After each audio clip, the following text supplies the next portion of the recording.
साथ में द्वारकाधीश ने विवाह किया है। वो विवाह बड़ा विचित्र किया है। कैसा विवाह किया? राक्षसेन विधानेनो उपये में इति श्रुतम।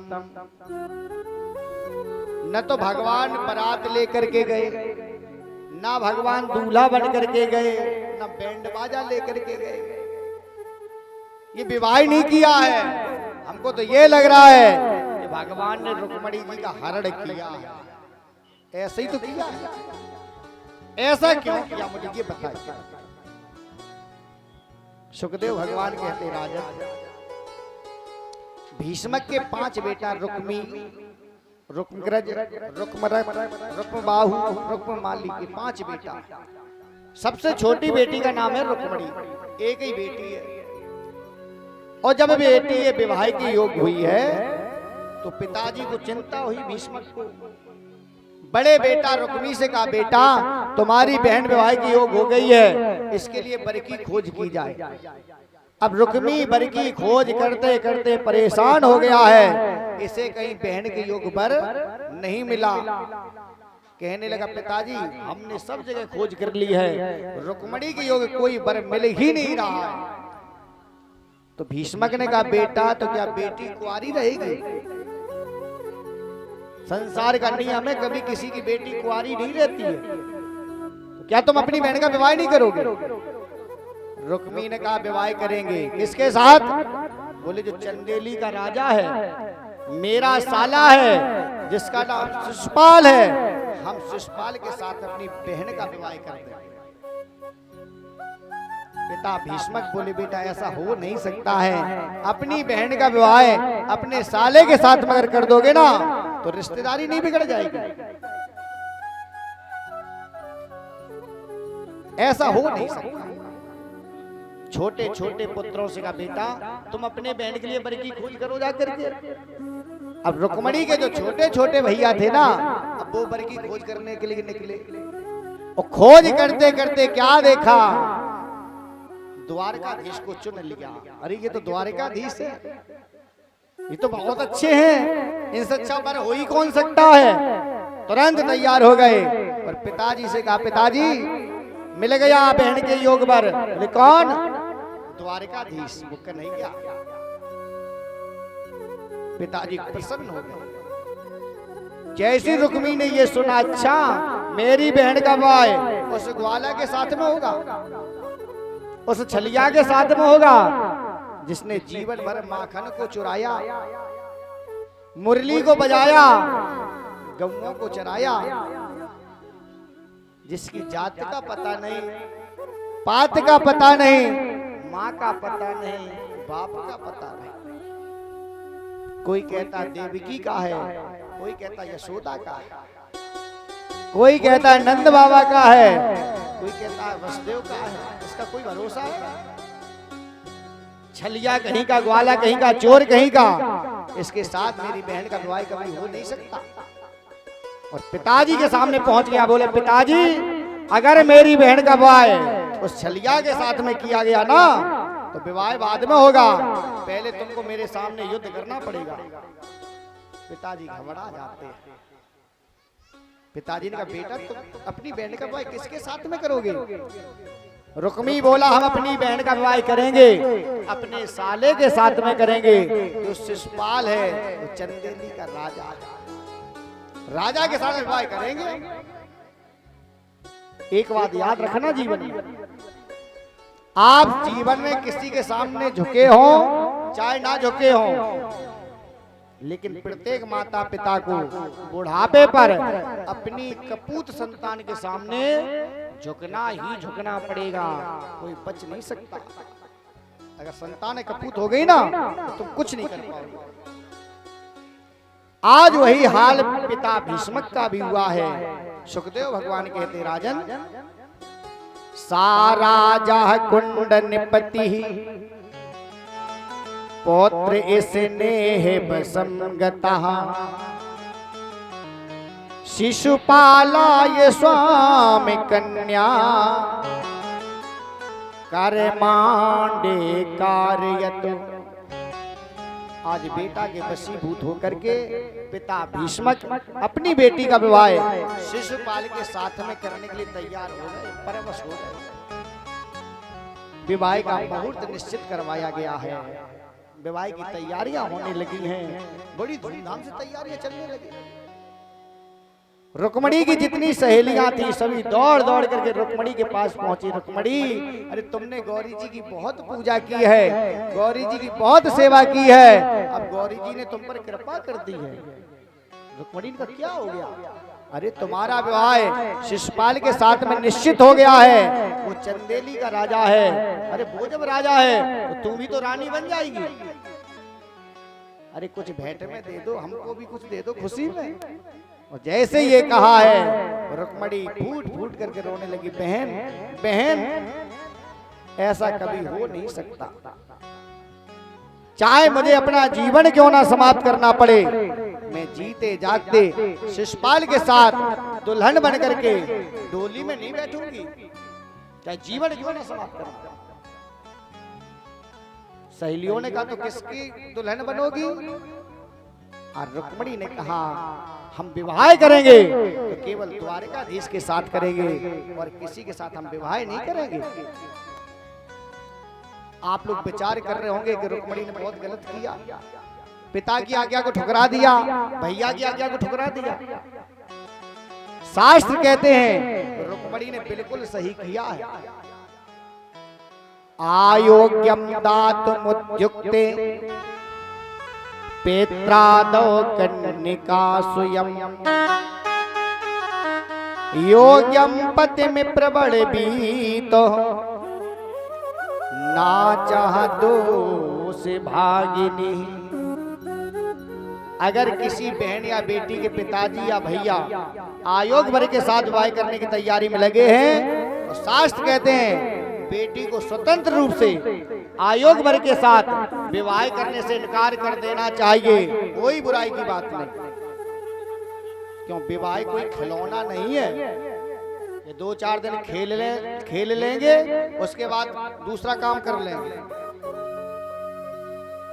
तो जहां जोड़ हो, चाहे आपका बेटा हो चाहे आपकी बेटी हो, विवाह हमेशा जोड़ का होना चाहिए। को जोड़ के विवाह चलते नहीं है। आप लोग रोज खबरें सुन रहे होंगे, हाल ही गायब, घर में बताओ शांति मिलेगी? इसलिए पहले से जोड़ से विवाह करिए, घर में सुख शांति रहेगी।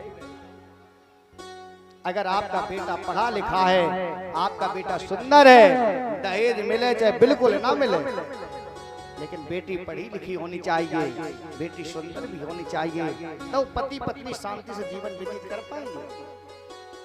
अगर आपकी बेटी सुंदर है, पढ़ी लिखी है, तो वहां धन कम भले ही हो, धन तो घटता बढ़ता रहता है, लेकिन बेटी के समान सुंदर वर होना चाहिए।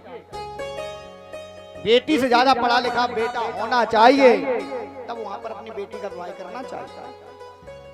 जीवन का सवाल होता है, 1-2 दिन का खिलौना नहीं है, चलो कर देंगे काम चल जाएगा। अरे तुम तो कर दोगे, तुमने तो अपना भार पटक दिया। उस बेटी से पूछिए, उस बेटा से पूछिए जहां पर आपने अयोग्य के साथ विवाह कर दिया। अगर आपकी बेटी भी सुंदर है, दामाद भी सुंदर है, और जब दोनों लोग कहीं घूमने जाएंगे ना तो लोग देखेंगे तो दोनों का सम्मान होगा। अरे देखो भगवान ने कैसी हंसों की जोड़ी बना करके तैयार की है, और गड़बड़ जोड़ हुआ ना तो लोग कहेंगे देखो कैसी किस्मत पूरी है, ये कोई जोड़ है बताओ, सम्मान नहीं रहेगा हमारा। तो रुक्मणी का जोड़ शिशुपाल से बिल्कुल नहीं है, रुक्मणी का जोड़ कन्हैया से है। क्यों? जो त्रेता में रुक्मणी सीता जी थी, तो त्रेता में कन्हैया भी राम जी थे। और ये शिशुपाल कौन है? ये 3 जन्म से दैत्य योनि में है, दैत्य बन करके आ रहा। भगवान नारायण के 2 पार्षद थे, जय और विजय। सनत कुमार एक बार भजन करते हुए भगवान के दर्शन करने के लिए जा रहे थे, पहरेदारी पर जय विजय खड़े थे। जय विजय ने सनत कुमारों का अपमान कर दिया। सनत कुमारों को क्रोध आ गया, दुष्ट कहेंगे तुम नारायण के पार्षद हो, नारायण के द्वारपाल हो, और फिर भी तुम्हारे बोलने का तरीका बहुत खराब है, तुम यहाँ रहने के लायक नहीं हो। सनत कुमारों ने तुरंत श्राप दे दिया। और क्या श्राप दिया? 3 जन्म तक भूमि पर रहो पिशाच समान, आबे कबहू ना कीजियो ऋषियों का अपमान। जाओ, एक जन्म के लिए नहीं, तुमको 3 जन्म के लिए दैत्य बनना पड़ेगा। और जैसे सनत कुमारों ने श्राप दिया है, यही जय विजय पहले जन्म में हिरण्याकश्यप हिरणाक्ष बने, दूसरे जन्म में रावण कुंभकर्ण बने, और तीसरे जन्म में शिशुपाल और दंतवक्त्र बने। अब बताओ कहाँ त्रेता की सीता जी और कहाँ ये दैत्य? बताओ कोई जोड़ है? जोड़ कहाँ है? जोड़ तो कन्हैया से है।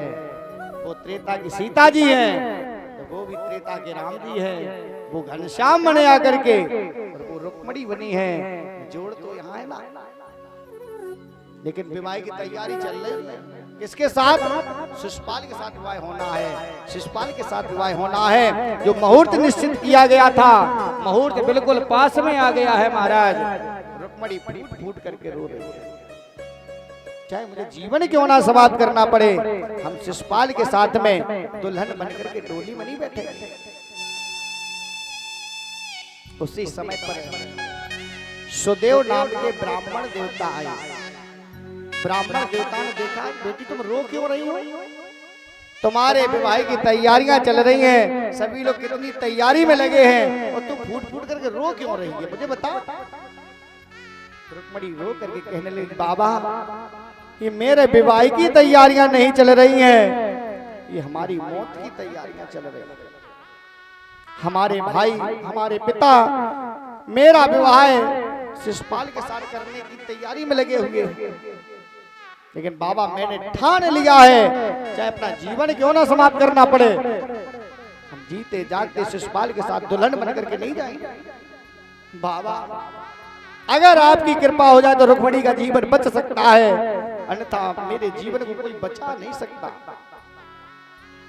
ब्राह्मण देवता को दया आ गई, बेटी रोना बंद कर दो, अरे मुझे बता कि तुम्हारा जीवन कैसे हम बचा सकते हैं। रुक्मणी ने कहा, बाबा जी हम तुमको एक पत्र लिख करके देंगे, अब वो पत्र जाकर के केवल तुम द्वारकाधीश को दे देना, मुझे विश्वास है कि द्वारकाधीश आकर के मुझे जरूर स्वीकार कर लेंगे। लिख दो पत्र। रुक्मणी ने तुरंत पत्र लिख दिया, हे द्वारकाधीश, हमारे पिताजी एवं हमारे भाई मेरा विवाह शिशुपाल के साथ करने के लिए तैयारी में लगे हैं।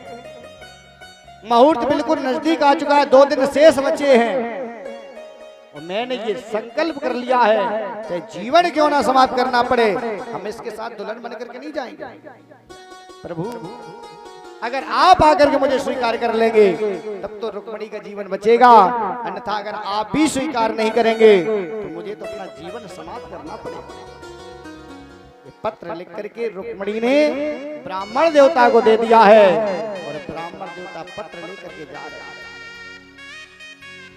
जैसे द्वारकाधीश के पास पहुंचे, द्वारकाधीश ने कहा, बताइए ब्राह्मण देवता क्या संदेशा लेकर के आए हो।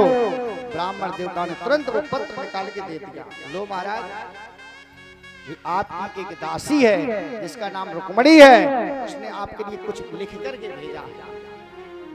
भगवान ने जैसे पत्र को पढ़ा, वो करुणमयी पुकारे लिखी थी महाराज, वो करुणमयी पुकारे लिखी थी कि भगवान के नेत्रों में आंसू आ गए। पात्री आदि से अंत तक पढ़ न सके करुणेश, प्रेम नीर भरते हुए बोले यो कमलेश। भगवान ने आधा पत्र पढ़ पाया, वो करुणमयी पुकारे लिखी थी, भगवान के नेत्रों में आंसू आ गए। ब्राह्मण देवता जिसने अपना जीवन ही मुझे सौंप दिया हो, ये मेरी जिम्मेदारी बनती है कि उसकी नैया को हम कभी मझधार में डूबने नहीं देंगे। कह देना जाकर के रुक्मणी से कि जब शिषपाल दूल्हा बन करके आएगा उसके पहले ये द्वारकाधीश आकर के रुक्मणी को स्वीकार कर लेंगे। कह देना, भगवान ने वचन दे दिया। लेकिन भैया जब संकट की घड़ी आती है ना, जब विपत्ति पड़ती है ना, तो लोगों पर एक एक मिनट काटे से नहीं कटता है। रुक्मणी फूट फूट करके रो रही है। न तो ब्राह्मण देवता लौट करके आए हैं, न कोई खबर आई है। कारण क्या है? क्या ब्राह्मण देवता पत्र लेकर के पहुंचे नहीं है क्या? बेप्र ही पहुंचा नहीं, या प्रीति तोड़ी श्याम ने। भक्ति की भय हारिणी, या आने तोड़ी श्याम ने। कारण क्या है? क्या ब्राह्मण देवता नहीं गए, या ब्राह्मण देवता पत्र लेकर के गए होंगे तो क्या कन्हैया ने मेरी पत्र को स्वीकार नहीं किया? कारण क्या है? कारण क्या है? रुक्मणी फूट फूट करके रो रही है और कह रही है, कन्हैया कि सुध ले लो मेरी घनश्याम, आप आए नहीं और खबर भी न ली। खत लिख लिख के भेजे तमाम, सुध ले लो मेरे घनश्याम, सुध ले लो मेरे घनश्याम। आप आई नहीं और खबर भी न ली, आप आई नहीं और खबर भी न ली। खत लिख लिख के भेजे तमाम, सुध ले लो मेरे घनश्याम, सुध ले लो मेरे घनश्याम। सभी लोग आगे गए हो।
हमें तो कन्हैया तेरे दीवाने, हम तो कन्हैया हुए तेरे दीवाने।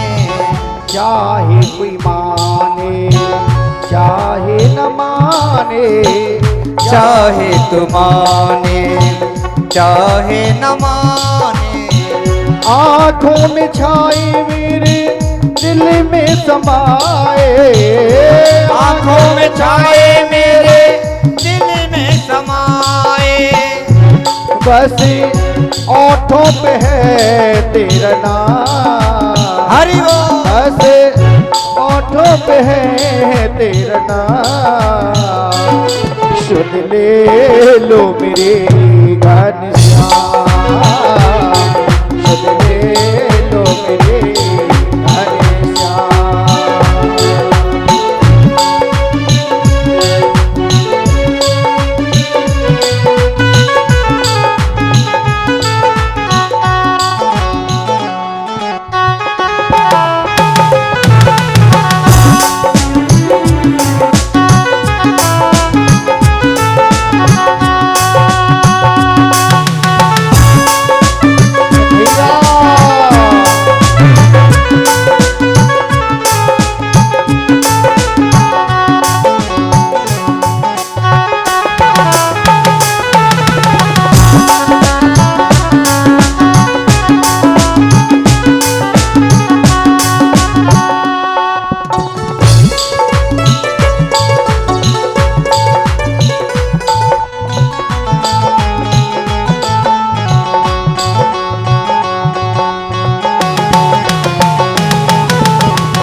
आप आई नहीं और खबर भी न की, खत लिखी लिख के भेजे तमाम। सुध ले लो मेरी घनश्याम, सुध ले लो मेरी घनश्याम।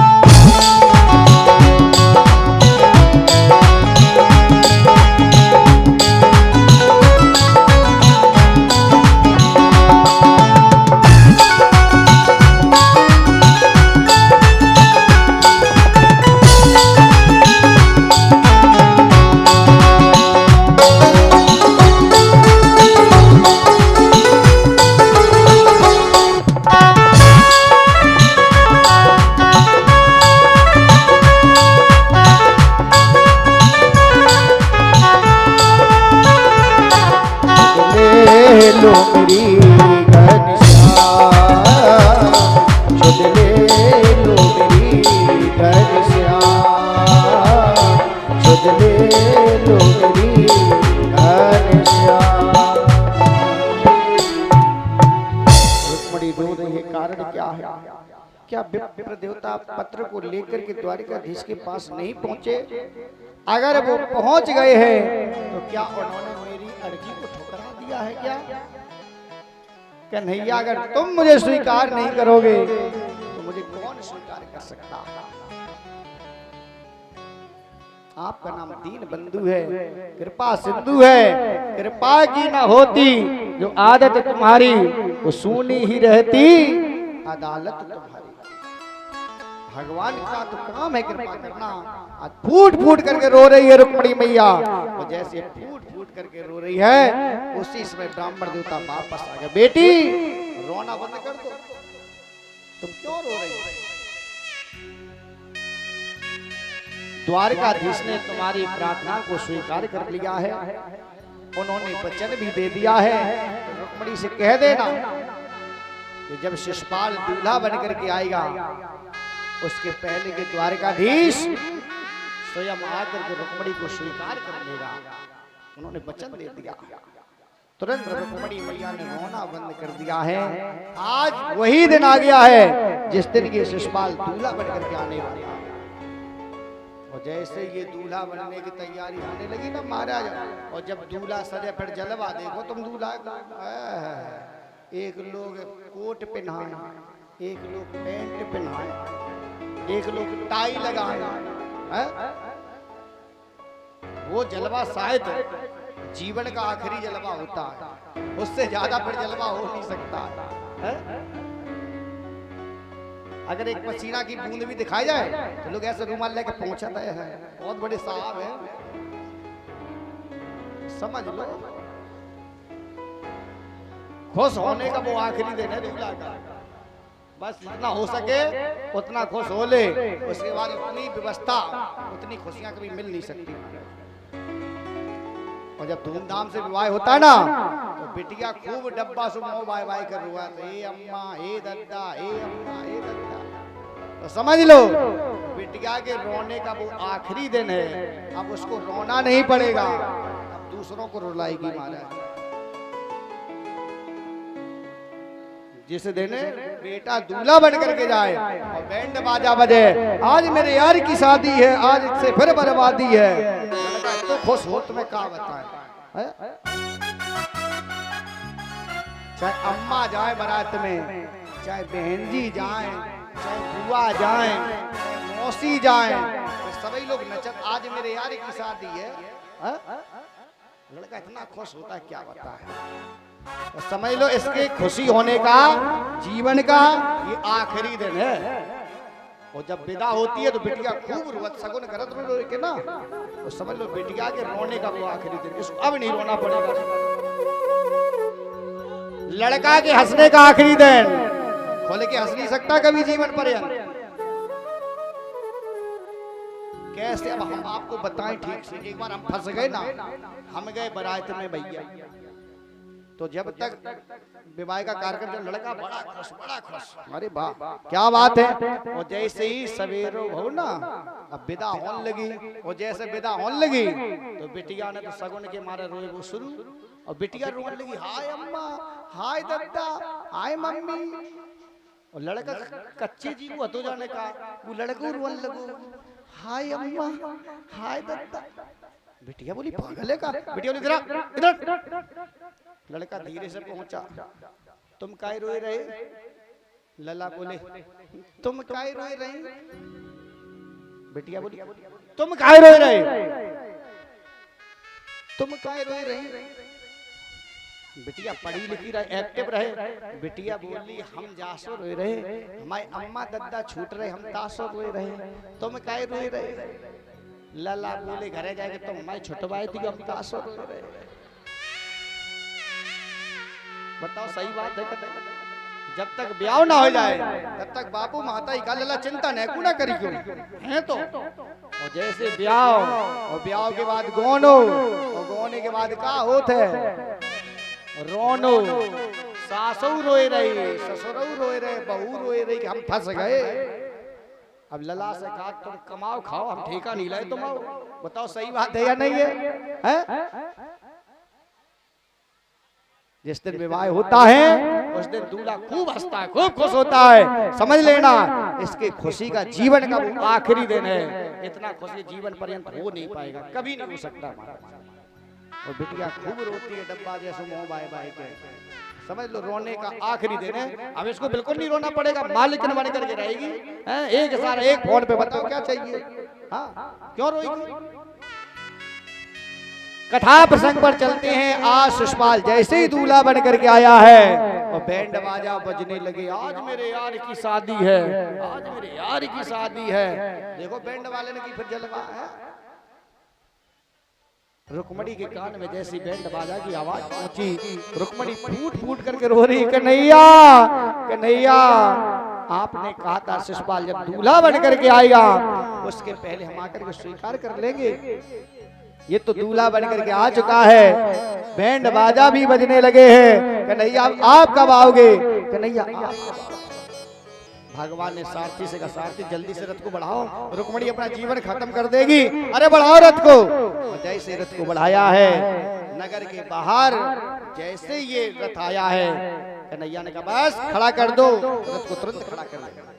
भगवान ने अपना शंख लिया है, वो शंख को लेकर के भगवान ने एकदम जोर से अपना शंख बजाया। जैसे ये शंख बजा है महाराज, आहा रुक्मणी के कान में शंख की आवाज पहुंची, शांत हो गई। अरे मेरे द्वारिकाधीश का शंख है, अब तो मेरे द्वारिकाधीश मुझे स्वीकार करने के लिए आ गए होंगे। रोना बंद कर दिया। बड़ी धूमधाम से विवाह का काम चल रहा है, लेकिन नियम आज भी है कि जिस बेटी का विवाह होता है ना वो सहेलियों के साथ में गौरी पूजा करने के लिए मंदिर में जाती है। आप लोगों ने देखा होगा कि हर गेस्ट हाउस में मंदिर जरूर बनाया जाता है भोले बाबा का, ये पहले ही से विधान चल रहा है। गौरी पूजा करने के लिए रुक्मणी मैया सहेलियों के साथ में गौरी पूजा कर रही हैं और मन में कन्हैया छुपे हुए। हे मैया, हमने आपकी बहुत पूजा की है, आपकी बहुत सेवा की है, आज मैया एक वरदान दे दो, तभी ये जीवन बचेगा, अन्यथा आज ये जीवन समाप्त हो जाएगा।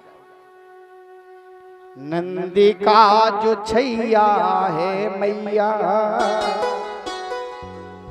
वो मेरा पति तो कर दीजिए। जो नंद का छैया है, जिसका नाम कन्हैया है, जो द्वारिकाधीश है, वो मुझे पति के रूप में मिल जाए और मुझे कुछ नहीं चाहिए। गौरी मैया ने प्रसन्न होकर के वरदान दे दिया, सफल मनोरथ होए तुम्हारे, जाओ ऐसा ही होगा। एक बात आपको और बता, चाहे कोई बेटा हो, चाहे कोई भैया, अगर अपनी बहन या बेटी के लिए वर की खोज करते करते परेशान हो गए हो, बिल्कुल हताश हो चुके हो, बहन बेटी के लिए योग वर नहीं मिल रहा हो, तो वो हमसे मिल सकते। गारंटी है कि आप जैसा घर, जैसा वर चाहते हैं, 100 दिन के भीतर भीतर आपको वैसे ही मिल जाएगा। उसका उपाय भागवत में बताया गया है। जिस बहन बेटी के लिए योग घर, योग वर ना मिल रहा हो, भैया पिताजी घर ढूंढते ढूंढते परेशान हो गए हो, फिर भी नहीं मिल रहा, भागवत में बताया गया है, उस बेटी को गौरी पूजा करनी चाहिए।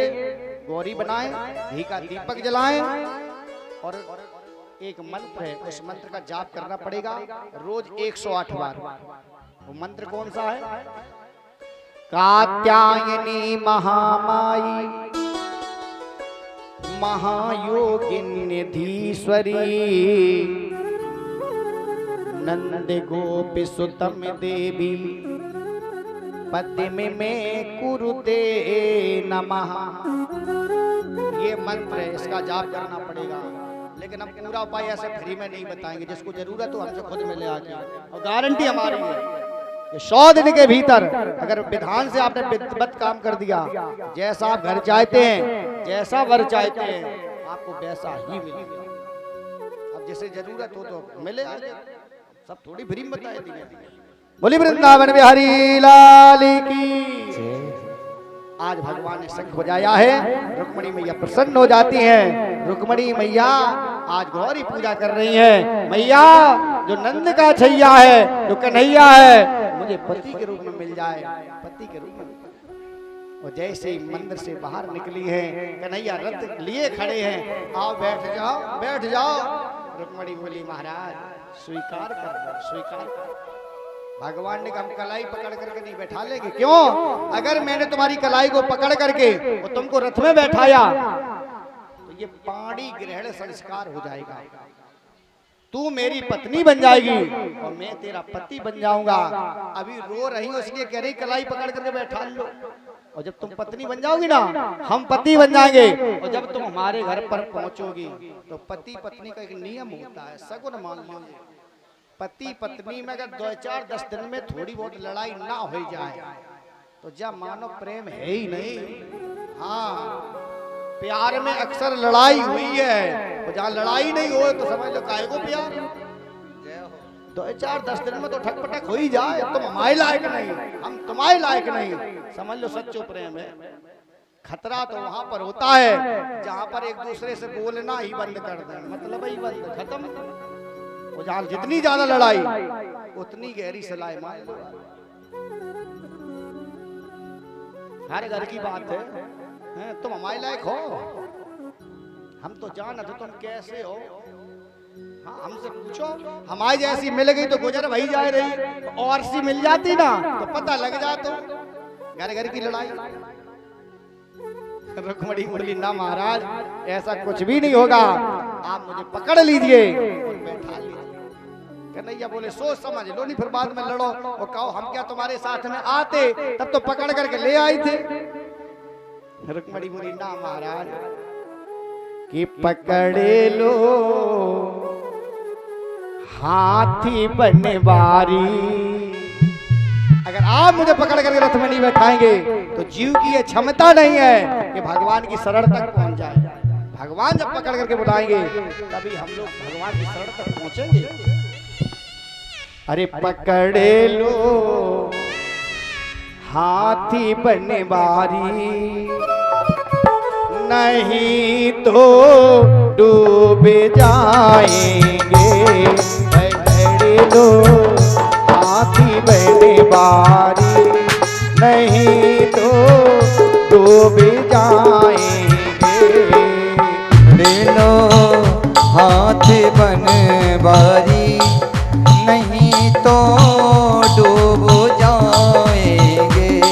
हमारा कुछ ना बिगड़ेगा, हमारा कुछ ना बिगड़ेगा, तुम्हारी लाज जाएगी।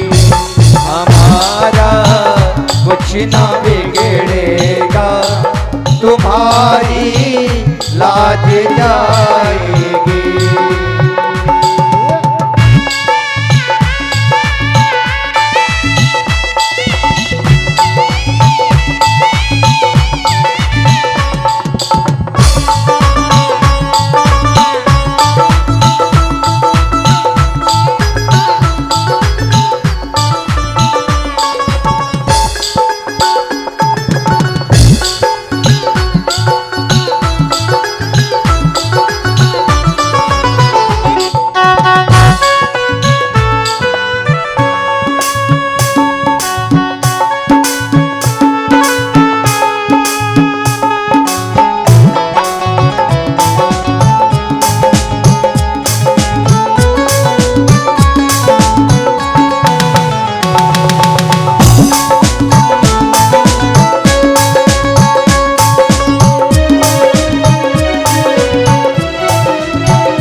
भैया अगर वीडियो आप लोग बना ले तो भैया को बना लेने दो। ये तुलसी का गमला हटाओ, वहां से बन नहीं रहा कैमरा, हटा दो, थोड़ा सा हटा दो यहाँ तुम पीछे कैमरा कर लो, तब तक इधर घुमा लो। अगर कोई सीन नहीं आता है पीछे घुमा दिया करो कैमरा। इसलिए हमने इतने ऊंचे पे झांक के बैठाई कि डिस्टर्ब ना हो व्यवस्था। आप लोगों को जब तक मोबाइल नहीं चलाओगे मानोगे नहीं। ये कैमरा लगा 11,000 रुपए हमारे जेब से लगेंगे और इसका यूज नहीं हो पा रहा है, बताओ। जय राधे।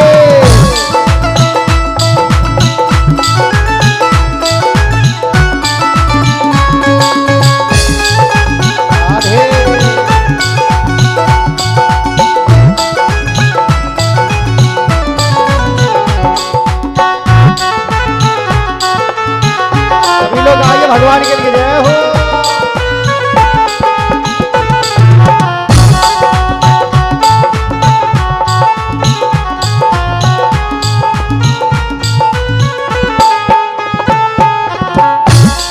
हंसी है भाव में ये नैया, प्रभु ये डूब जाएगी।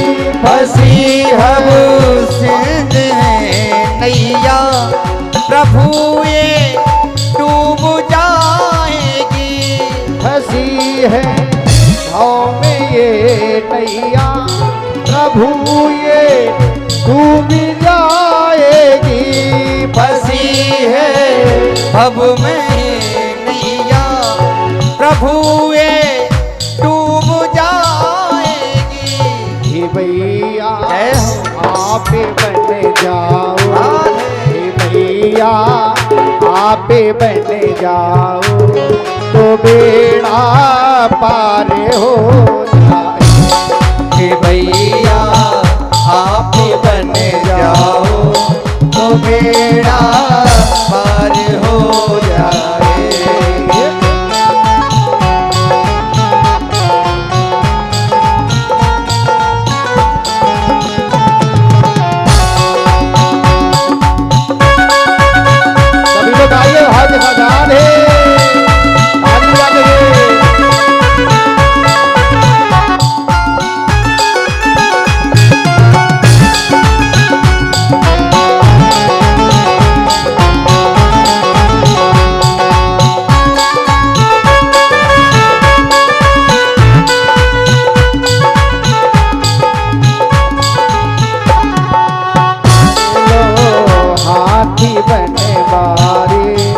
नहीं तो डूब जाएंगे।